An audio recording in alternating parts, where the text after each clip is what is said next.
সাংবাদিক তুহিন হত্যায় বিএনপিকে জড়িয়ে অপপ্রচার চালানোর অভিযোগে এনসিপির উত্তরাঞ্চলীয় মুখ্য সংগঠক সার্জিস আলমের বিরুদ্ধে মানহানির মামলা দায়ের করা হয়েছে।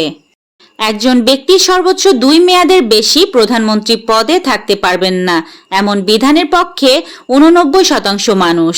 অন্যদিকে উচ্চকক্ষে সংখ্যানুপাতিক প্রতিনিধিত্ব পদ্ধতিতে আসন বন্টন চান 71% মানুষ, আর রাষ্ট্র পরিচালনার মূলনীতির পরিবর্তন চান 90% মানুষ। 15 আগস্ট শেখ মুজিবুর রহমানের 50তম মৃত্যুবার্ষিকী ঘিরে রাতের আধারে খুলনার দেয়াল ও খুঁটিতে পোস্টার সাঁটাচ্ছে আওয়ামী লীগ।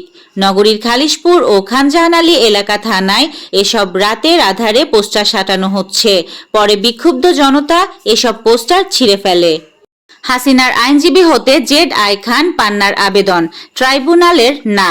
জুলাই আগস্টে সংঘটিত মানবতা বিরোধী অপরাধের মামলায় পলাতক সাবেক প্রধানমন্ত্রী শেখ হাসিনা ও সাবেক স্বরাষ্ট্রমন্ত্রী আসাদুজ্জামান খান কামালের পক্ষে আইনজীবী হওয়ার আবেদন করেছেন সুপ্রিম কোর্টের জ্যেষ্ঠ আইনজীবী জেড.আই খান পান্না।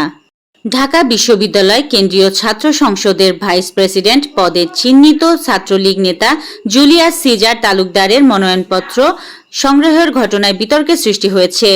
মঙ্গলবার তিনি ডাকসু নির্বাচন কমিশনের chief returning officer doctor Mohammad Jasim উদ্দিনের কাছ থেকে মনোনয়নপত্র সংগ্রহ করেন। জামালপুরের মাদারগঞ্জ উপজেলার 201টি প্রাথমিক বিদ্যালয়ের মধ্যে 116টিতে নেই প্রধান শিক্ষক। একইভাবে 29টি বিদ্যালয়ে সহকারী শিক্ষক পদ শূন্য রয়েছে দীর্ঘদিন।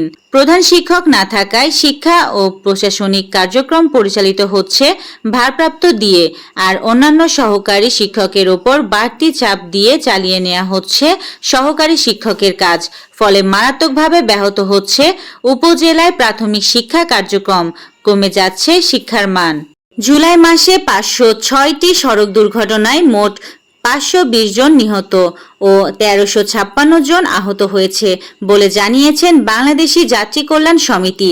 একই সঙ্গে এই মাসে রেলপথে 34টি দুর্ঘটনায় 31 জন নিহত ও 41 জন আহত হয়, আর নৌপথে 14টি দুর্ঘটনায় নিহত 17, আহত 14 ও 5 জন নিখোঁজ রয়েছে।